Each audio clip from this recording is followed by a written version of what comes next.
Unlock your digital dreams. This is New Deep Dive.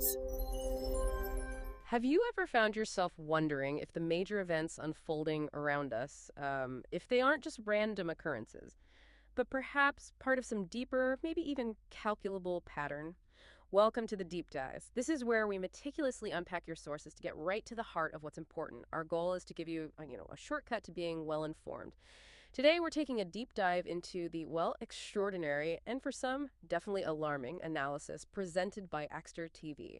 He's a figure known for these really intricate calculations, as he calls them, of future global events. Our sources, we've got multiple interviews, discussions where Exter details his very specific views. So we're going to explore his core theory, this cyclical reset 676. We'll delve into his unique predictive methodology and then walk through his precise timeline of what he sees coming. Think global shifts, natural disasters, even world wars. And we'll also look at the reasoning behind these calculations and maybe most crucially for you listening, what he suggests you might do to prepare. Okay, let's begin by trying to understand the foundation here. What's really at the heart of Exter's methodology, and what historical patterns does he actually point to? Well, Exter puts forward a pretty radical idea. He basically says that history isn't chaotic. Not really. Instead, it follows this cyclical pattern with major resets happening roughly every 676 years. And he sees current global events as, leading up to the next big one. What's particularly striking, I think, is how he interprets historical examples. Like he brings up the plague of 1348, the Black Death, as one of these resets. But, and this is key, he doesn't believe it was a natural disease, no. He characterizes it as a catastrophic event with symptoms more like radiation exposure, things like hair falling out, black boils, even infertility or blindness afterwards. So the core idea here from his perspective is that these aren't just random disasters. They're meticulously planned, almost like programmatic events. It hints at this hidden sort of deterministic logic running underneath human history. A cosmic choreography, almost. That's quite something. So if these events are rehearsed, like you said, what does that imply about this system he talks about? How far does its reach go, according to him? Precisely. It's fascinating, isn't it? This idea that they're not just recurrences, but rehearsed events. It suggests some kind of pre-planning, maybe by unseen forces. And yeah, it fundamentally challenges our whole notion of randomness versus, free will versus a future that's already calculable, already written. He claims these events are orchestrated by a system or a program.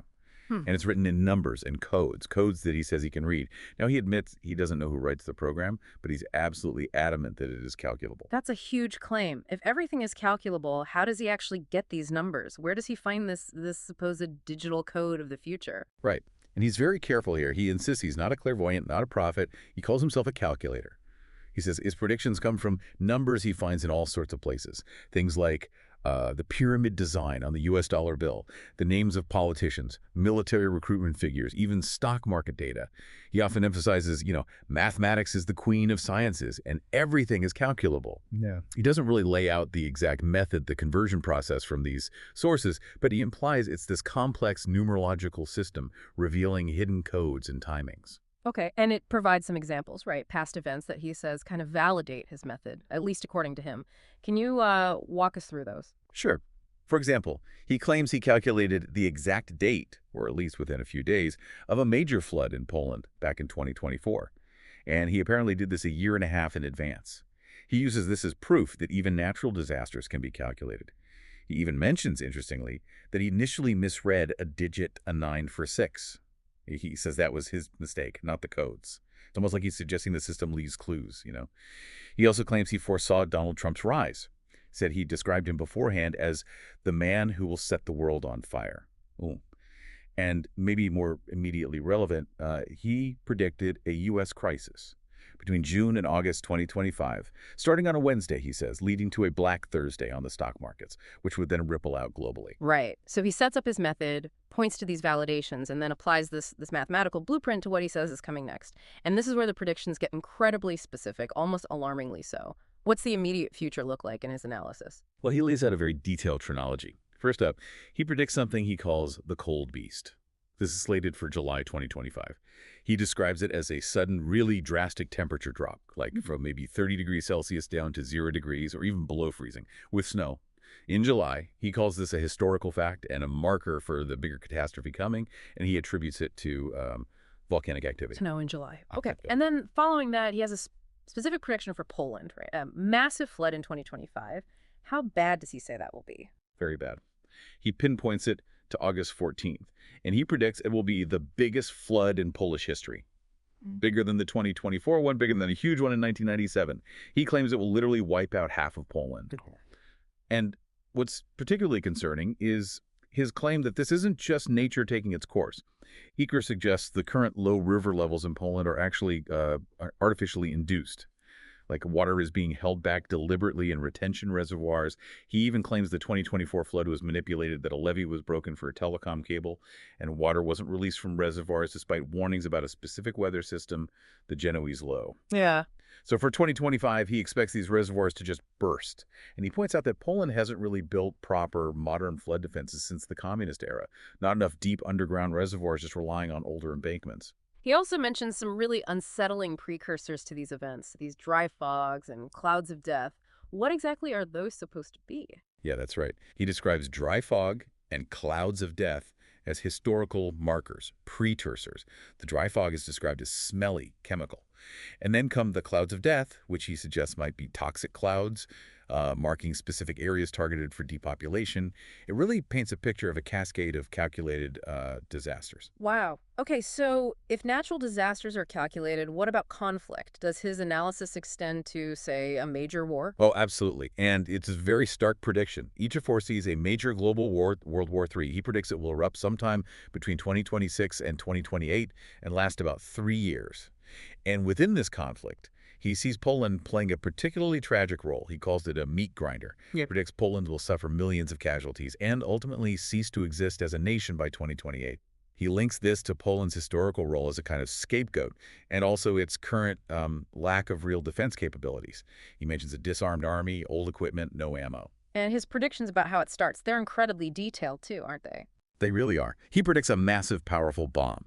He says it's not necessarily nuclear, but it'll mimic the effects, create a large mushroom cloud, and he places it near Brest, or Białystok, right on the Polish-Belarusian border.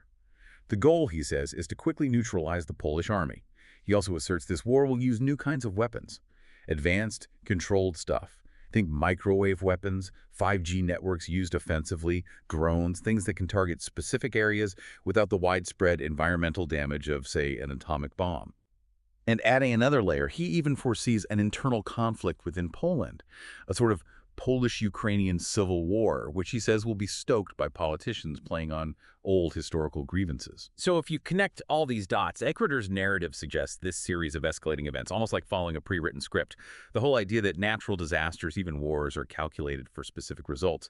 It's such a profound claim about who or what might be controlling things, which leads to the next big question. What about the people at the top? The elites. Does Ecker think they know about this? Are they involved? According to Eater's analysis, yes. The global elites are fully aware of this coming reset, and they're actively preparing for it. He points to evidence like them buying up bunker places, spots in deep underground shelters, acquiring private helicopters, small planes, for quick evacuation. He even talks about the construction of underground cities. He mentions examples in Belgium and under Berlin, supposedly connecting key government buildings. He also suggests that the way entrances to old Polish mines are being closed off and demolished isn't what it seems. He thinks they're being converted into secret shelters for the elite. And he also claims the system isn't just pulling the strings on events, but actively manipulating information too, and even making populations more vulnerable. How does he describe that part? Right. Dmitry argues the system controls media narratives. For instance, downplaying flood risks, pushing climate change narratives as a means of control, suppressing any alternative information that doesn't fit the plan. And then he makes this really striking claim that governments are deliberately making their own populations more vulnerable. He gives examples like these supposed mobilization orders for people clearly unfit for servicemen who are extremely overweight, people with only one eye, amputees forcing them into the military. He sees this almost like culling the herd, clearing out the useless eaters before the reset hits. He also points to what he sees as the systematic disarming of the Polish army, getting rid of soldiers who refused vaccines, the lack of modern weapons, no investment in drone production, even though the capability exists. He even claims mobile units are being sent, basically delivered, to the front lines without ammunition or proper supplies. Goodness. He paints such a stark picture, doesn't he? A world where the powerful aren't just aware, but maybe actively orchestrating or at least allowing these huge catastrophic events. So, okay, what does this mean for us, for ordinary people listening to this? Given this incredibly dire outlook, does Eder offer any advice, any survival strategies? Oh, absolutely. His focus shifts heavily towards personal preparedness at this point. He strongly advises building or securing underground shelters. He calls them bunkers or sometimes wary, which seems to be his term for these deep reinforced shelters. He really stresses the need for depth, protection from rock, and having hermetically sealed, very strong entrances. And supplies too, right? He warns about prices going crazy, incomes disappearing. What specifically should people stockpile besides the obvious food and water? Yes, food and water are paramount. He basically says buy as much as possible. But then he adds this rather unique bit about luxury goods, things like vodka, cigarettes, coffee, chocolate. His reasoning is that these items could become a form of currency, or maybe even like passports, to help navigate the chaos during wartime. Interesting. What about location? Does he say stay put and bunker down or get out? For people specifically in Poland, his advice is unequivocal. Flee the country. Not just move somewhere else within Poland, but leave entirely. He suggests potential safe havens might include Hungary, the Czech Republic, maybe Bulgaria. He thinks Turkey will protect it, and the flood risk is low there, and even Turkey itself. He notes that new buildings in Turkey are already required to include shelters. And generally, he urges everyone, everywhere, to get out of large cities. He sees them as prime targets. And he has some pretty strong words about patriotism, too, doesn't he? Calling it idiocy to die for your country in a war that he believes is pre-planned and unwinnable. He really pushes for individual survival, protecting your family above everything else. He argues that participating makes you an accomplice. Yes, he goes so far as to say that patriots will be slaughtered first. It's definitely a call to action, but a very specific, almost counterintuitive one. It urges you to prioritize your own family survival over those traditional ideas of national loyalty. It really makes you question, Yeah, Echter's message, it's extreme, no doubt about it, and certainly controversial. But it does force you to confront some uncomfortable possibilities, doesn't it? About control, about survival, about what truth even means in this age of information overload. He really challenges that basic assumption that major world events are random. He offers this complete alternative worldview, albeit a very disturbing one. So here's something to leave you with. If the world's most significant events truly are calculable and pre-planned, the way Exeter TV claims, what does that actually mean for your own sense of agency, for the future you're trying to build? How would knowing the numbers, if such a thing were possible, change the way you live your life, starting today?